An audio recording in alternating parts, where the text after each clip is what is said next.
Dr.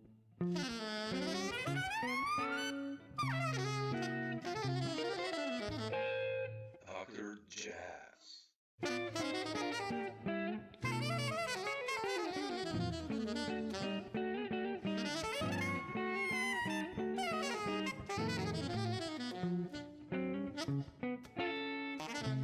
So exciting to see that. Dr. And Jazz. first, I want to Cool. ask you about the one that you basically released a single yesterday. Oh yeah. Uh, Yeah. what's the story Um, behind it, and how did that's that a one? yeah, that's a deep one. Um, so yeah, my partner Ibelise Guardia Ferragutti and myself, we were approached by Scotty at International Anthem many years ago about putting out some music, and we said, okay, we'd love to. And then a year passed, my hands are still rubbing together. And second year, Corona, hands are still rubbing. And yeah, there was this process that was happening with the both of us. She's half Bolivian, half Brazilian, and I'm Puerto Rican, but born in America, which Yeah. I think can be confusing to some people, but it's a Commonwealth of the United States. So uh, it has its very strange history. Uh, you can imagine Bolivia as well, and in terms of like sort of the colonial apparatus that manipulated the culture there. And so being two Latinos, spending a lot of time together, thinking about colonialization and globalization and how things are, and also being in a like very deep healing process for ourselves in many ways over the last years. Um, we started to confront a lot of these concepts and these ideas about identity and sort of ancestral pain. And Yeah. so once those conversations started to kind of form, we started to stop rubbing our hands and trying to do something in our art and in our work, and try to manifest these ideas in in music. And so it was painful and very we really dug super deep within ourselves, which yeah, I think all musicians do that to some degree or another Yeah. in the process of discovering yourself and what you're trying to say and why are you on the stage playing a saxophone? Like what are we doing, you know? So yeah, long story longer, we finally got enough bravery to start approaching this music in a way that okay, this is something that could take form on a record. And we talked to Scotty 3 years later. We had been in touch with him all that time, and he was like, so what's up? It's time, let's do this. We were finally at a point where we could just fly over to Chicago and drop everything that was going on. I was actually in a super heavy burnout, like really like a burnout, Mm. like not able to get out of bed kind of thing. But like, Okay. okay, let's go to Chicago and we got to do this. And then it just in this like 10 days of recording, this record just popped out of us, and the lyrics formed and the melodies came and the grooves and the layers, they all took form like immediately. But it took this 3 years of incubation and sort of contending with ourselves to get to that place. And then this music came out, and it's really somewhere strangely between styles and Yeah. yeah, but really close to us and somehow related to the Latin diaspora, but it's not Latin music as far as I hear it, but it has elements. So yeah, I don't know, it's kind of billed as such. And these stories came out, and we're super proud of what has come out. So this Des de Hair, the single that came out, Yeah. it's a beautiful song about unraveling, um, and yeah, the rest of the record will be released in a month on May 3rd on International Anthem, and Nonsuch also picked it up to distribute it in the United States and South America. Sorry, North America and South America. So we're really excited about that because it'll reach our brothers and sisters in South America a lot more. And I love Nonsuch.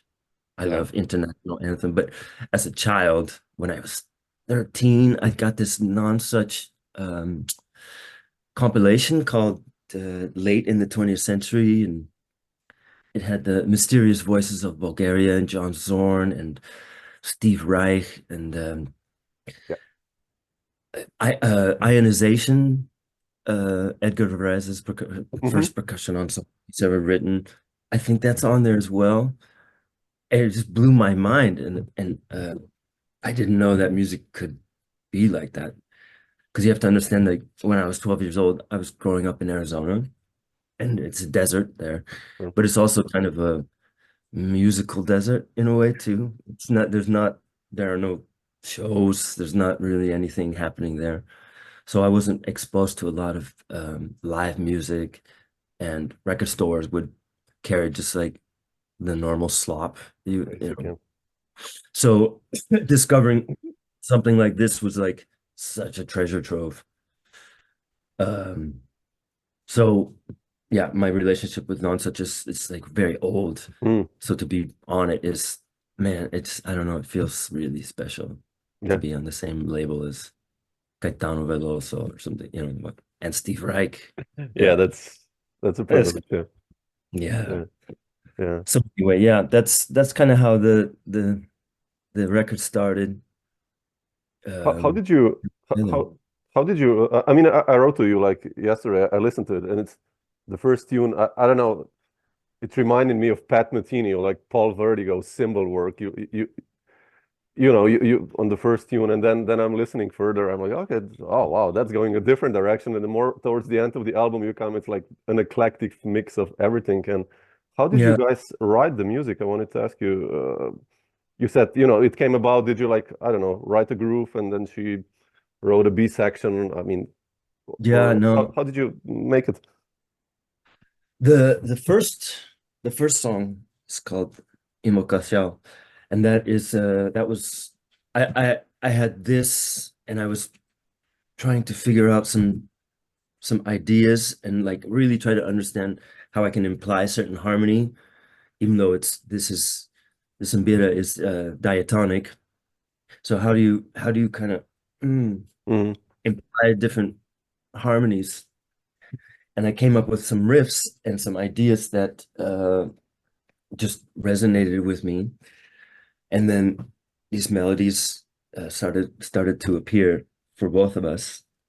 And then yeah, like the Paul Vertigo stuff, I don't know, it didn't have a drum part. It was like vocals and some piano and some imbira.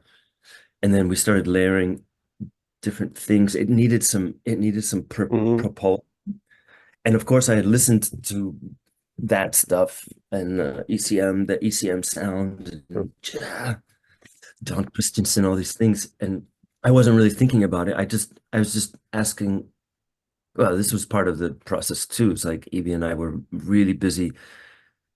Yeah, it sounds a bit vague or something, but like we're really busy asking our ancestors for like answers about like what needs to happen here, what's Mm, sound, and then this ride cymbal thing happened, and it was just made sense, and it was yeah, like this complete. was the answer. So the music was really what, and our ancestry that we were tapping into was informing us on the decisions we were making. So that's, but also the second half of that first song, it gets into this like weird, Yeah, like yeah, it's like hip. No, it's not. It's a bit hip hop or something. yeah. So yeah, we yeah it it also answered to that section. So it kind of tied the two sections together, that ride cymbal. So yeah, throughout the record, we're just not thinking specifically about like, oh, what thing What can we music? draw Yeah, yeah, that, yeah. just like what sound is required right now. And that's why I got so far away from like my jazz roots in terms of like some of the choices that are on this record. It's not like very jazzy of me, and that's my core, right? But like, oh, this song needs to kind of feel like a pop song. Yeah. This song needs to feel like a heavy dirge in the mountains of the Andes or in the jungles of Puerto Rico. How do we make that sound? So we would have to answer that through experimentation. Mm. So it was a long process. It wasn't like we played it live or something like that. We had some root material and then we figured out what needed to happen and then layered it. Interesting. The post-production, which was nice because we both love to think about music and theater making and things in terms of layers and in terms of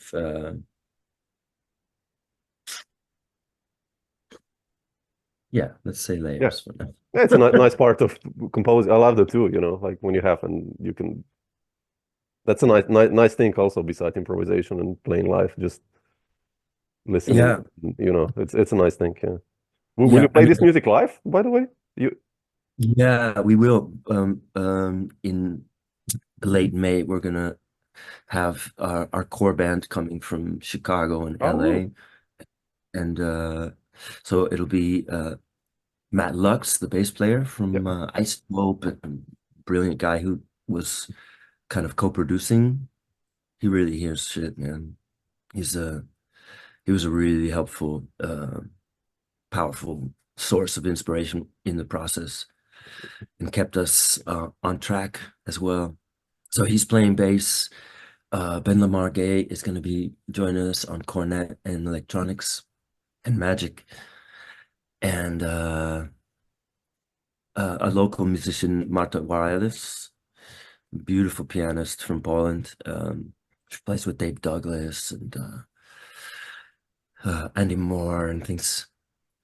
She'll be playing keyboards and maybe some percussion.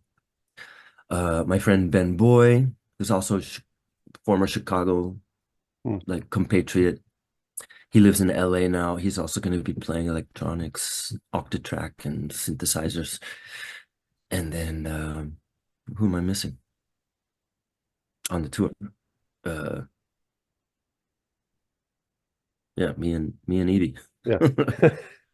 Yeah. Quite a big band. I mean, did you write Yes. out sheets or how will you play that live? I mean, because you said there's a lot Yeah, of post-production stuff and exactly. Yeah. So I just transcribed all the okay. material so that they have some kind of lead sheet that Yeah. they can look at and hopefully memorize so we're not stuck on the page because it's really about like just getting a vibe and we don't want to necessarily play these songs the way you might hear them on the record Scratch because them. Yeah. the record is a different medium and it was a construction and it was a produced piece of sound.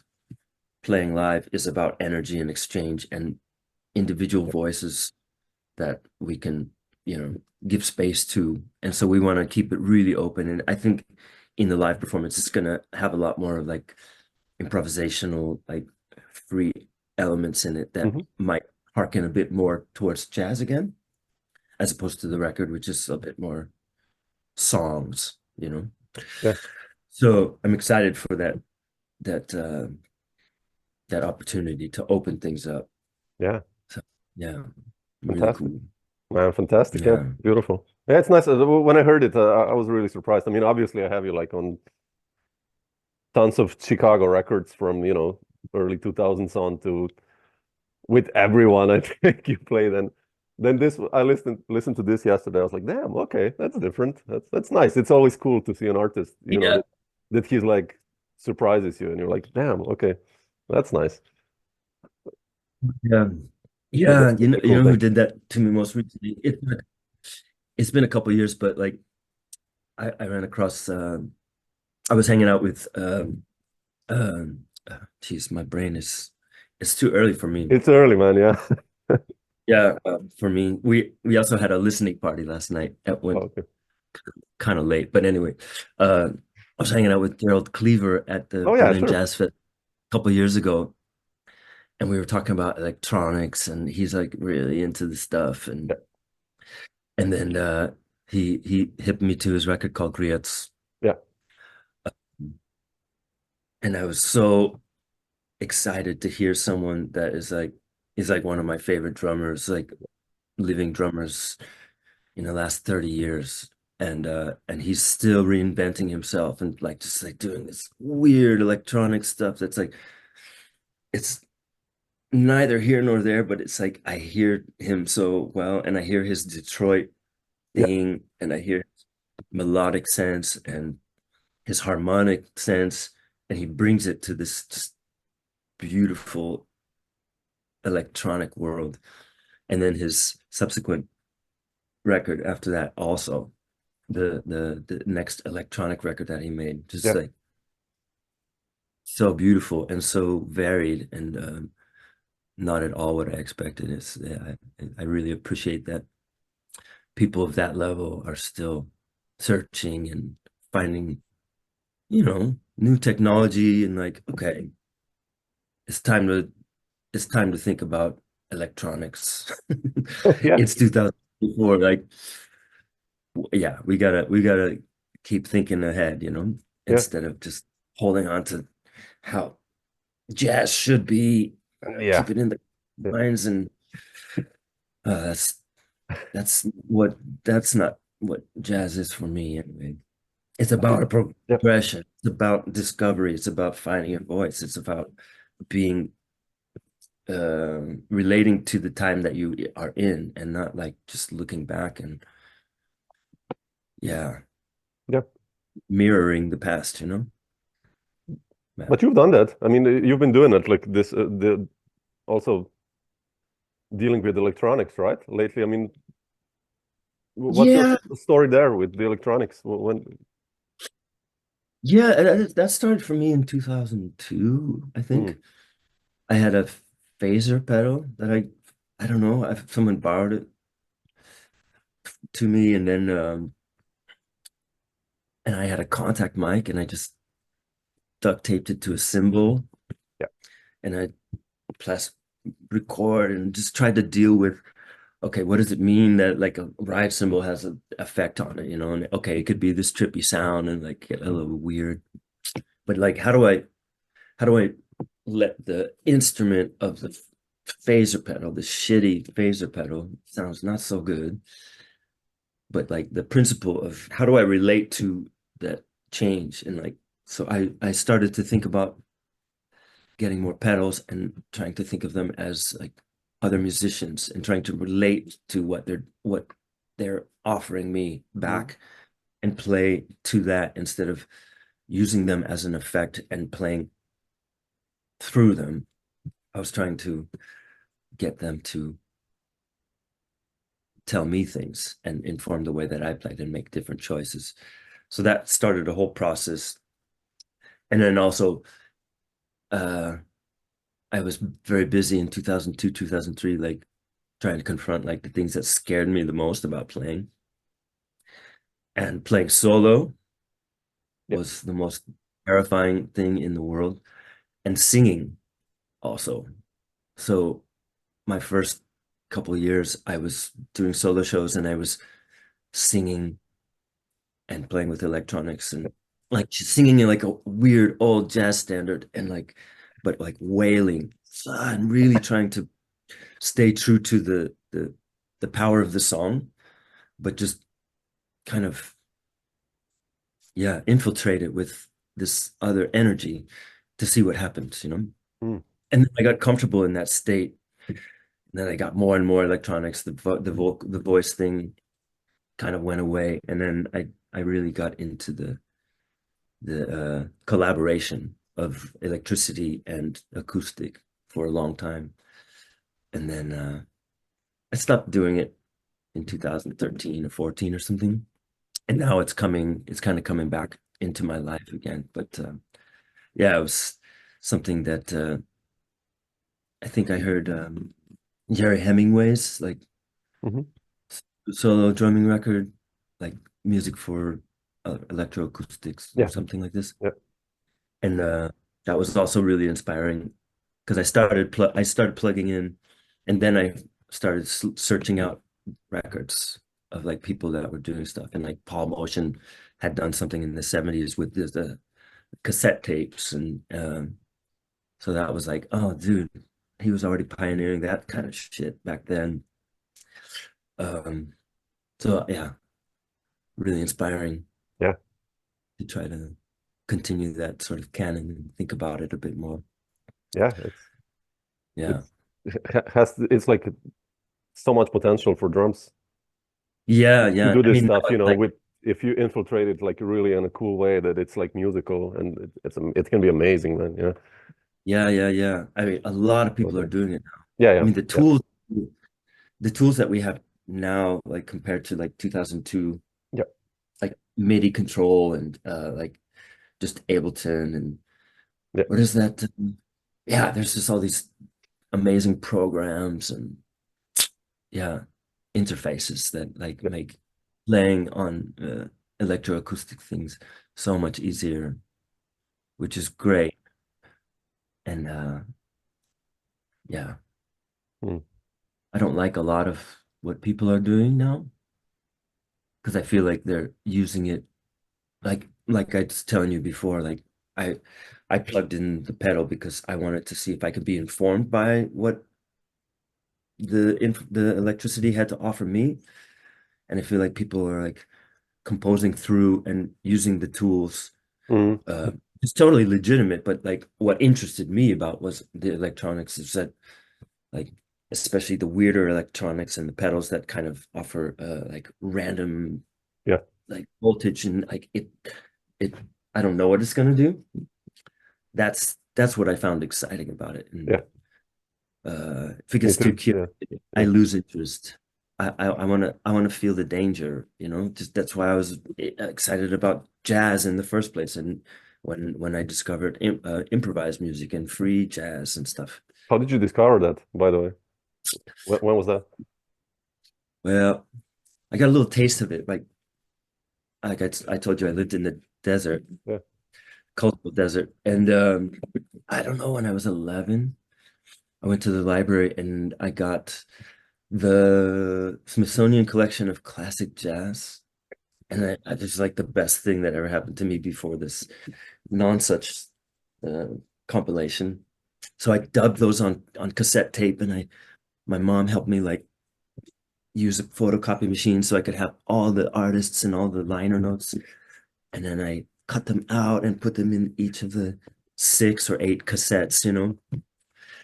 And it was like from Jelly Roll Martin all the way to I think the last track on side H or something like that of the collection was free jazz by Ornette Coleman. Like, Okay.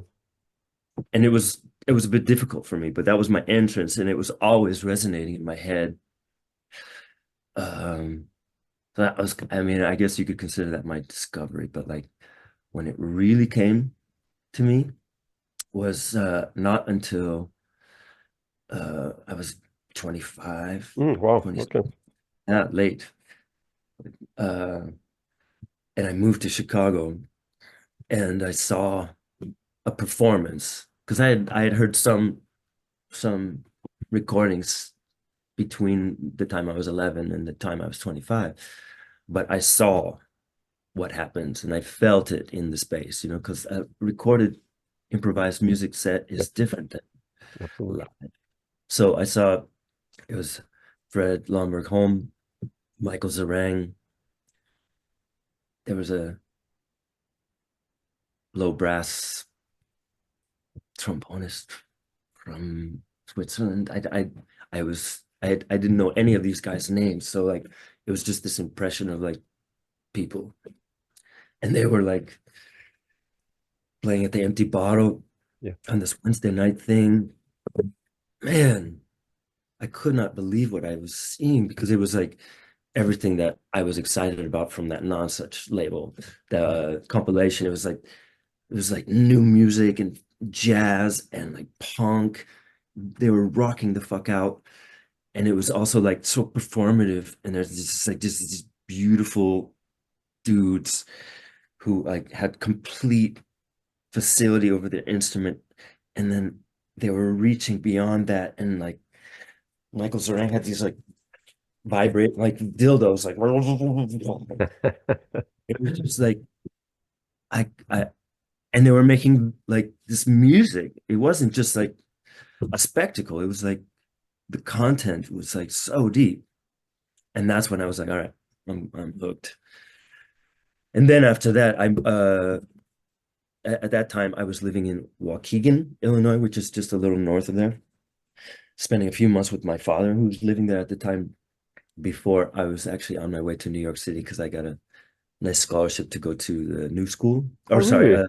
Manhattan School. Oh, really? Oh, wow. Okay. But I swear to God, this concert, I was like, this is my school. So I dropped my scholarship. My parents were pissed, Wow. Okay. and I decided to stay in Chicago. So then I immediately contacted my friend who was living there. Do you have a space I could move into? Then I got a job at the Jazz Record Mart, where I met Keith Jackson, Josh Bergman, Peter Margasak, and Steve Dawson, beautiful singer-songwriter. And they were like my second school. It was like going to art school, but like also like John Patitucci was walking in, and like all the touring like greats, because there's this club called the Jazz Showcase around the corner. Yeah. So all these greats would be coming in, and I would just be hanging out, and we'd be going through these enormous stacks of records together. But yeah, like those guys really helped me get out of this like sort of deficit of like jazz and improvised music language that I had suffered in Arizona. It's just there just was no exposure to that, you know? Like the educators in my college were like super old fashioned and listening to like Maynard Ferguson, big band, and maybe John Scofield, like, whoa, you know? And Chris Potter, you know, like all these wonderful people, but like just like the top echelon 5% of like what was happening in the modern jazz language, but not like Yeah. deeper, you know, layers. So then I was like, Keith Jackson's like, you should hear this record Seeking by Bobby Bradford and John Carter. And that was it, man. That record, that was like, because it was like the Ornette thing, but it was like, but it was their own. And they're really informed by Ornette, obviously, but they had their own thing. Oof, that record gives me chills thinking about that record. What a beautiful. Yeah, so that was my introduction. Did you start, how did you then start basically playing the music just by playing with these guys? I mean, you know, with Dave Rempis and Tim Daisy, you connected to Tim, and, you know, like Keith and Aram and Fred, and I think you played with everyone then in the end. Like, how did that integration for you end? And yeah. Yeah, it was nice. My experience in Chicago, especially early on, people were so hungry to receive an influx of a new musician or musicians in a given year would suddenly, like, if they would show up at a show, everybody, what, are you a horn player? Yeah, I just moved here from Iowa City. Blah, blah, blah. Oh man, let's get together. And there would be sessions, and Yeah. there were a lot of little places to play. Like the Nervous Center was this little cafe that the Siska brothers ran for a while, and there was this basement series. And my first improvised show, I was like fake it till you make it kind of thing. It was like, I'm gonna bring some weird toys, and I don't know, like think about Michael Zarang, and I brought a radio, like a little but like not like a 9-volt radio, you know, like, and like circuit bending, but like I plug it in. Like I didn't know that you're not supposed to like do this. So like I took the top off and I was wetting my fingers and like just making these beautiful sounds, but like at the against my health, making these weird sounds, playing with my this guitarist Nathaniel Braddock. And I think after that show, I don't know if Ken Vandermark and Dave Rempis were there, and I think Kent Kessler, maybe. But I remember having drinks with them after one of my very first shows at the Nervous Center, and they were so curious about who's this guy, and they just kind of welcomed me and were hipping me to some new places to check out and people to listen to, and yeah, I was really welcomed. And then Josh Berman, Jason Shevitz, they were living at a house nearby mine, and Josh invited me to do some sessions there, and Keith Jackson, Jason Rebke, Aaron Shelton. That became like my group of dudes. This kind of this newer generation that wasn't quite aligned with like Ken's world, Ken Vandermark's world. There was some integration and stuff, but like Ken was he had really like worked his ass off to create something in Chicago for himself in a language, and he had his guys who I always thought of as like, even though they were just a few years older than me, but like they just felt like a different generation. Interesting. Yeah. And then like, yeah, Josh Berman and Keith and I, and we were of this new generation, and we were figuring stuff out for ourselves. Yeah, that's where I felt like the beginning of my integration in my school and learning how to improvise and how to listen came from these folks, for sure. Yeah, I mean, there's a million others, but those were like my core guys. Like every weekend we were hanging out and smoking too many cigarettes and listening to music. And there's this tuba player from Switzerland, Mark Unterneder, and he also became, there's an sister city exchange program. He was living in Chicago for 6 months and really connected deep with him, and we started a quartet together. It was like my first sort of working quartet with Keith, Josh, Mark, and myself, and we were, I don't know, it's one of those groups of people that when you connect as human beings and you talk about art and you hear each other, excitement, it just creates more excitement and more curiosity. So I feel like that was where I started understanding improvisation, like just that, just the outer edges. There's this huge world, right? But I owe a lot to those boys. Really important. And Jason Rebke is also one of these people. Very, very, because they approached not necessarily just from like the jazz and the improvised, but they're also like thinking about aesthetics, like art music, and that was really interesting to me, because I was thinking of jazz as this canon and it's this a tradition, and it's all beautiful, but they're also like, yeah, but what about the art in it? Like, what are you doing if you're playing a standard or if you're improvising? Like, what's happening? What's actually happening on the stage? I'm like, wow, yeah, what is happening? I have no fucking idea. Yeah.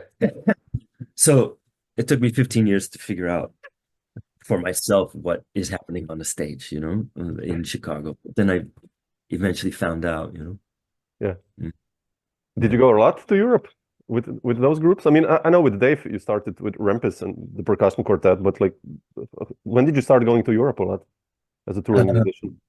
There was another bass player who's not playing anymore, but his name is Brian Dibley, And he was another one of my early contacts in that world. And he put together a group in 2003 with Dave Rempis. And my first tour was in 2003, I think. Oh, okay. With Brian Dibley's band. Yeah. And then after that, Rempis was already playing with Ken's group, Yeah. the Danimark Five. So he was already laying groundwork, consciously or unconsciously, about like getting work in Europe, where as the rest of this generation that I was just referring to, kind of like Chicago guy, and we didn't really have any means to connect with that world. It seemed like a completely different orbit, and we were not really a part of that.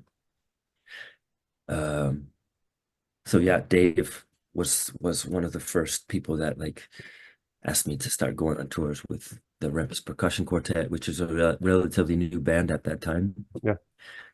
Getting to play with Tim Daisy, and at that time it was Anton Hatwich, really beautiful bass player, based in Chicago, and eventually shifted to Ingebrigt Tokaflatten on the bass after he moved to Chicago 2008 or something like that. And he's like another one of my brothers, and like he also started a sextet, and I started going out with him and Dave and those two guys, and Jorrit Dijkstra, my saxophonist from the Netherlands, who lives in the Boston area now. He was another person that I started touring with a lot more, and that's how I started getting my traction, feeling like the appreciation and like the support system that exists in Europe for this music, you know. It was really refreshing because, like, yeah, we were in Chicago making $18 each on a gig, you know? And like for me, it was never about making money. Like it was just a school. I was always in school, so for me, it was just a pleasure and a privilege to could play as much as I did. But then, like, suddenly I was, well, I'm getting 300 euros. Yeah, exactly. This is incredible. I wish I could do this all the time, you know? Yeah, really great. Was that the main reason why you moved to Amsterdam then? I mean, because like I think like you became such an important, like I said, part of this second generation. I mean, like after like you've done like hundreds of records. I think I have you like on 70 CDs or something when I checked today. Yeah. But how come you could move to Holland then? I mean, what was the main trigger and reason? And well, yeah, it was a no-brainer, but it was also like really tough because I had really integrated myself and I felt very invested. Also, as like a bit of a community organizer, like I had a series for a super long time. It was small potatoes, but I really felt like I was part of something. I was really discovering the rock world, and I was playing with this beautiful band called Health and Beauty with Brian Solpizio and the Ben Boy, this guy that's going to be playing with the Mestizx band. I was having so much fun, but I went on tour with Riley Walker, singer-songwriter guy, and we played at the Beam House in Amsterdam. They had this pop series on Wednesday nights once a month for a very short period. And after the show, my friend Jasper Stadhouder, he's like, "Oh, you have to meet my friend over here." And there's this stunning, like, glowing energy coming off of this person. I'm like, what the? And it was this lady. She said, "Hello, my name is Ibelis." Ibelis. Oh my goodness. And I was in love. Like like a thunderstorm. So I mean, I knew I had to move here. So eventually, the year and a half of 2 years of like long distance, I just did it. I'm like, oh God, I'm letting down. It was so hard because I was in, Sure. it was a kind of a feather in my cap at the time. I'm in like 25, 30 bands, like playing all the time, like 20 gigs a week and a month, and teaching, and really felt at home. Chicago was home. But this gal was the next step into like the galaxy, you know? And I had to, so yeah, so I moved here for love. And then Beautiful. Yeah. she was also really inspiring me because she's a performer working in this whole genre of theater called music theater. And it for me, it was like my first impressions of it was like it was like free improvisation for theater or something like that, but like constructed and with a lot of money behind it, Yeah. and like just these huge experiments on stage with gorgeous light and like incredible performers and stunning music. And it was like, this is the next step for me. This resonates with me so much because there's like this deep danger that I was seeing on the stage, that the danger that was attracted to me to jazz in the first place and to improvised music. And it was happening. So then Ibelice helped me get some small roles, and then I started getting in some big roles, even performing on stage and singing and moving with these like incredible dancers. And I'm like also like, but then okay, I get to play the drums, and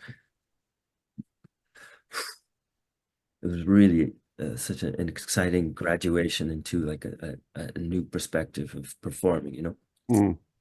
And then I started getting to compose, and I could ask for whatever I wanted. Like I need 16 subwoofers suspended in gelatin, and like Leslie cabinets, and they're like, okay, we'll budget that in. And what are you gonna? And then I would just compose for infrasound, you know, for a space to watch two naked people doing this for an hour and a half. I'm making this theater Yeah, yeah. piece up, but like I can imagine. Yeah. that's the kind of space that I get to play in, and very exciting. But I also get to improvise sometimes, and I still get to play in my previous like form of myself, which I love, and I miss it because I don't do it as much as I used to. But I'm trying to find a balance. Yeah. Yeah.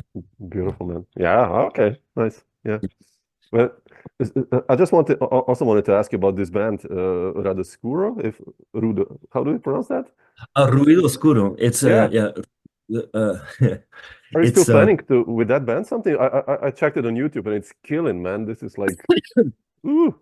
I should have said you. Yeah, I said it's a really wonderful band. I got a small grant to do some composing, and it was during this time when I was busy with this decolonialization of myself and thinking about my lineage and my ancestry and the pain, and um, just uncovering the like ideas and cosmology of the Taino people, which are the indigenous people of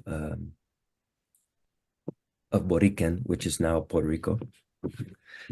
And so I started writing this music for this band. It was a sextet with Joachim Badenhorst Mhm. playing reeds and electronics, Ibelice singing and doing electronics synthesizers, Marta Bareilles, Andy Moore, Ingebrigt, and myself. That's six, yeah. And the idea behind the music was about like getting into these cycles and these Mhm. yeah, really getting in the root of something that doesn't necessarily progress like a normal piece of music, but something a little bit more akin to trance music that like stays in a space Yeah. Really and good. Yeah. expands, contracts, you know. Uh, but I got this grant. So like in the back of my head, I'm like, I have to deliver, I have to write. So I wrote all these melodies and harmonies, and the music became really beautiful. And I'm super happy with these complex pieces of music that I didn't share this record with you. And then it took me a while to start mixing it because I just didn't have any money. So that got put to the side. And then I started putting smaller groups, just the local musicians. And, oh, Andy Moore, of course, is on the core dude of the sound.